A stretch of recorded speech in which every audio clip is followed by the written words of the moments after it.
Welcome. Supreme court থেকে তো আমাদের রাজ্য সরকার ওবিসি মামলাটা প্রত্যাহার করে নিল। তারপর থেকে যে প্রশ্নটা সবচেয়ে বেশি ঘুরপাক খাচ্ছে যে তাহলে আমাদের এসএলএসটির নিয়োগের কি হবে? একাদশ দ্বাদশ বলুন, নবম দশম বলুন বা গ্রুপ সিডি বলুন, এই নিয়োগটার ক্ষেত্রে 17% ধরে হবে না 7% ধরে হবে? 17% ধরে তো 11-12 ইন্টারভিউ ফাইনাল মেরিট লিস্ট হয়ে কাউন্সেলিং হয়ে গেছে কিছু সাবজেক্টে, এবং একাদশ দ্বাদশের যে ভেরিফিকেশন লিস্ট বা ইন্টারভিউ লিস্ট সেটাও তো সেই অনুযায়ী হয়েছে। যদি এখন 7% মান্যতা দেওয়া হয় এক্ষেত্রে কি হবে? এটাকে কি অনগোয়িং প্রসেসের মধ্যে ধরা যায় এই কেসের প্রেক্ষাপটে? এই ধরনের হাজারো প্রশ্ন কিন্তু আমাদের মধ্যে ঘুরছে, কোনো সঠিক বা নিশ্চিত উত্তর আমরা পাচ্ছি না। এটা কিন্তু সত্যি, আপনারা বহুজন কমেন্ট করেছেন, মেসেজ করেছেন বা সবাই কিন্তু জানবার চেষ্টা করছেন। উদ্বিগ্ন কিন্তু দুজনাই, যারা এমপ্যানেল হয়ে আছেন বা ভেরিফিকেশন কল পেয়েছেন তারাও উদ্বিগ্ন হয়ে আছেন। আবার যারা অল্পের জন্য যে সমস্ত জেনারেল ছেলেমেয়েরা পাননি, ভাই বোনেরা, তারাও কিন্তু যে যদি আবার নতুন করে প্যানেল হয় আমরা তো ডাক পেতে পারি। একটা ধোঁয়াশা তৈরি হয়েছে। কি আসল বিষয়টা জানবার চেষ্টা করবো আজকে। প্রথমে বলি যে রায়টা ছিল কলকাতা হাইকোর্টের ওবিসি নিয়ে 2010 সালের পরে, যে ওবিসি যে নতুন ক্যাটাগরি আমাদের বিগত সরকার তৈরি করেছিলেন এসে, সেইটাকে কিন্তু বাতিল করে দিয়েছিল হাইকোর্ট। কবে? 22 মে 2024। কিছু জনকে রেখে, কয়েকটি কাস্টকে রেখে বাকিদের কিন্তু বাতিল করে দেওয়া হয়েছে ফলে, এবং বলা হয়েছে ওবিসি রিজার্ভেশনটা 7%ই থাকবে, 17% নয়। যেদিন রায়, এবং সেখানে কিন্তু একটা কথা স্পষ্ট বলা হয়েছিল যে যারা ইতিমধ্যে এই রিজার্ভেশন মেনে চাকরি পেয়ে গেছে তাদের কোনো সমস্যা হবে না। অনগোয়িং যে প্রসেসগুলো রয়েছে সেই সময়ে সেই নিয়োগের ক্ষেত্রে এর কোনো প্রভাব পড়বে না। কবে? 22 মে 2024 সালের যে রায়টা ছিল সেখানে বলা হয়েছে। এবারে সেই অনুযায়ী যারা চাকরি করছেন ইতিমধ্যে তাদের কোনো সমস্যা নেই, কিন্তু সমস্যা এবার যে প্রশ্নটা আসছে এসএলএসটি 2। দেখুন, এসএলএসটি 2 এর নোটিফিকেশনের নির্দিষ্ট ডেটটা এই মুহূর্তে আমার মনে নেই। 2025, গতবার আমরা এই টাইমে ফুল ফেজে ক্লাস করছিলাম এডুকেশনের। 2025 এ নোটিফিকেশন বেরিয়েছে, অর্থাৎ 22 মে 2024 এর পরে। ফলে ওই ডেটের নিরিখে কিন্তু এটাকে অনগোয়িং বলা যাবে না। এইবার এই রায়কে চ্যালেঞ্জ করে তৎকালীন রাজ্য সরকার সুপ্রিম কোর্টে গিয়েছিল পুরনোটাকে বহাল রাখবার জন্য।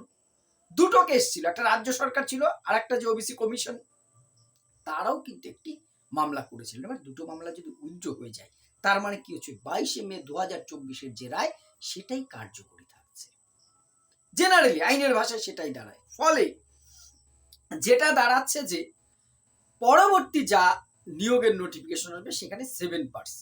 এইবার এখানে আরেকটা বিষয়, একটা নোটিশ ছিল এরকমই বোধহয় সরকারি তরফ থেকে, যে সুপ্রিম কোর্টের যে রায় আসবে সেটা মানতে হবে এক্ষেত্রে, কিন্তু সুপ্রিম কোর্টের তো কোনো রায় আসেনি। সুপ্রিম কোর্ট থেকে তো মামলা উইথড্র করা হয়েছে। বিষয়টা কিন্তু জটিল এবং খুব সেন্সিটিভ বিষয়। আলটপকে একটি মন্তব্য আমি করে দেব, শুধুমাত্র না জেনে না বুঝে, অন্তত এই কোনোদিনই করার চেষ্টা করিনি, আজকে তো একেবারে নয়। বিষয়টা গুরুত্ব দিয়ে একটু বুঝবার চেষ্টা করবেন যারা এর সাথে সম্পৃক্ত আছেন বা যারা নেই, সবাইরই বিষয়টা একটু বোধহয় বোঝার দরকার। আপনারা কিন্তু আপনাদের মতামত জানাবেন। এইবারে যে জায়গাটা তৈরি হচ্ছে যে তাহলে এসএলএসটি তো তার পরে নোটিফিকেশন বেরিয়েছে 25-এই, যদি আপনি লিগ্যালি ধরেন ওই রায়টাকে কার্যকরী ধরেন, মাঝখানে অন্য কিছু না ঢোকান, তাহলে 7%। কিন্তু যে প্যানেলটা তৈরি হয়ে ইতিমধ্যে কাজ শুরু করছে সেটা তো 17%ই হয়েছে, যা মেরিট লিস্ট এসে সব 17% ধরেই এসছে। এবারে এখানে কিন্তু কিছুটা সংশয় প্রশ্ন রয়ে গেছে। অনেকেই বলবেন এরপর আবার কিসের সংশয়, 7% হবে। হ্যাঁ, আপনারা যে যায় দৃষ্টিভঙ্গি থেকে বলছেন আমি আপনাদের বিরোধিতা করছি না। আবার অনেকেই বলবেন যে 17% তো হয়ে গেছে। দেখুন, এখানে পক্ষে বিপক্ষে বিরোধিতার ব্যাপার নয়। এইখানে রাজ্য সরকার কিন্তু এখন অব্দি নির্দিষ্টভাবে কিছু বলেনি। দেখুন, রাজ্য সরকার এই কেসটা তুলে নেওয়ার আগে কিন্তু আলোচনা করেছে। বিভিন্ন যারা এই ক্ষেত্রে আইনজীবী আছে, অফিসার আছে, তাদের কিন্তু প্ল্যান এ প্ল্যান বি কিছু একটা রয়েছে, সেটা এখনো খোলাস করেনি। এখানে গতকালকে যে মাননীয় মুখ্যমন্ত্রী বলেছেন যে ইন্টারভিউ এর ব্যাপার, সেটা নিয়ে বিতর্ক আছে। আমি পরে একদিন বলবো যে প্রাথমিক না এসএলএসটি নিয়ে বলেছে 6000 হয়েছে 6000 হয়নি। তাহলে যদি এই রায়ের ফলে নতুন করেই কিছু করতে হয় তাহলে সেটাও তো উনি কোনো ইঙ্গিত দেননি কিন্তু কালকে। এই জায়গাটা একটা ব্যাপার আছে। এবারে যদি 60% ধরেই করতে হয় তাহলে কি করতে হবে? তাহলে কিন্তু টোটাল প্যানেলটা আবার নতুন করে করতে হবে। আবার কল ফর ভেরিফিকেশন নতুন করে হবে। তাহলে একটা টাইম আবার দিতে হবে যারা ওবিসি হিসেবে অ্যাপ্লাই করেছিলেন এই সময়ে যাদের সেই কার্ডটা সেইটা নেই তাদের তাহলে জেনারেল হিসেবে ধরতে হবে। ফলে সমস্ত বিষয়টা কিন্তু একবার নতুন মাত্রা পাবে। কল ফর আপনার ভেরিফিকেশন থেকে শুরু করে ইন্টারভিউ নতুন করে করা ছাড়া কিন্তু কোনো রাস্তা থাকবে না। আদৌ কি সে পথে যাবে? এবারে যদি আমি ধরে নিচ্ছি তর্কের খাতিরে, আগেই বললাম সেন্সিটিভ বিষয়, যদি তাই হয় তাহলে যদি একজন প্রার্থীও এই ওবিসি 17% ধরে ডাক পেয়েছিলেন কিন্তু নতুন করে 7%-এর খাতিরে তিনি বাদ পড়ে গেলেন, আমি যদি বাদ পড়ে যাই, ধরুন আমি আমাকে দিয়ে বলছি, তাহলে আমি তো আবার কোর্টের কাছে যাব যে আমি তো মাই লর্ড আমার তো এই ব্যবস্থা ছিল, আমাকে হঠাৎ করে কেন বাদ দেওয়া হলো, মাঝখানে কেন নিয়ম চেঞ্জ করা হলো? ফলে এই রকম সহজভাবে যদি চলে তাহলে কিন্তু এসএলএসটির জটিলতা বাড়বে বই কমবে না।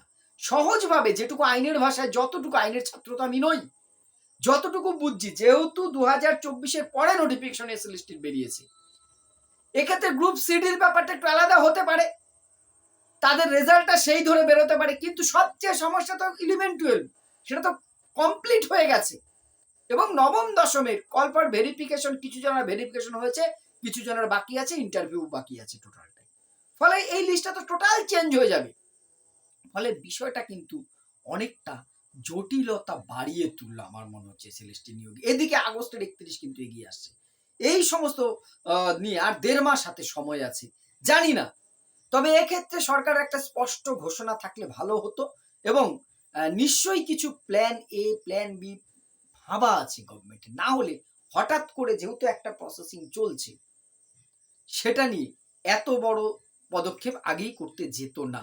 এবার এখানে আমার এটা একদম আমার ব্যক্তিগত মত, আপনি বা আপনারা কেউ আমার সাথে একমত নাও হতে পারেন, যে বাঁচার হয়তো একটি রাস্তা এক্ষেত্রে 17% ধরে হলেও হতে, মানে যদি করার চিন্তা ভাবনা থাকে সরকারের বা সেটাই যদি হয়, সেক্ষেত্রে একটা কি যে এই নিয়োগটা তো 2016-র নিয়োগ।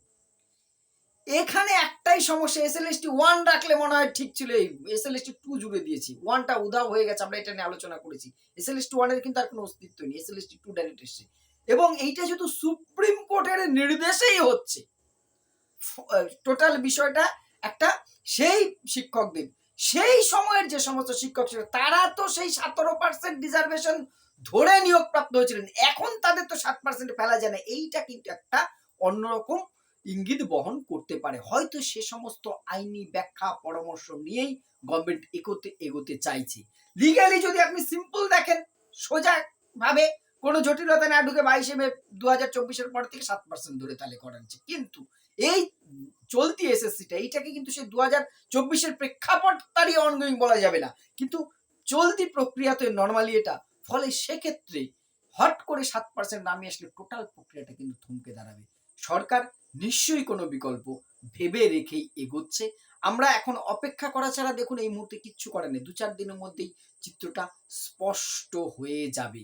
শুধুমাত্র নিজেদের মধ্যে আকচি করে 7% হবে, 17% হবে, নিজের যুক্তিতে হয়তো আপনি বলছেন বা আমিও বলছি, কিন্তু সরকার কোন দৃষ্টিভঙ্গি পোষণ করে, কি ডিক্লারেশন দেয়, তার উপরে কিন্তু অনেক কিছু নির্ভর করছে। তবে এটুকু জেনে রাখুন, এর পরবর্তী যা কিছু নিয়োগ আসে সেখানে কিন্তু 7% ওবিসি রিজার্ভেশনই ওয়েস্ট বেঙ্গলে থাকছে, কিন্তু এসএলএসটি নিয়ে কিন্তু এই মুহূর্তেই একদম নিশ্চিতভাবে কিছু সিদ্ধান্তে আসা উচিত হবে না। কিছুটা অপেক্ষা করা ছাড়া এই মুহূর্তে আর কিছু করার নেই। আপনাদের মতামত অবশ্যই কমেন্ট বক্সে জানাবেন। ধন্যবাদ।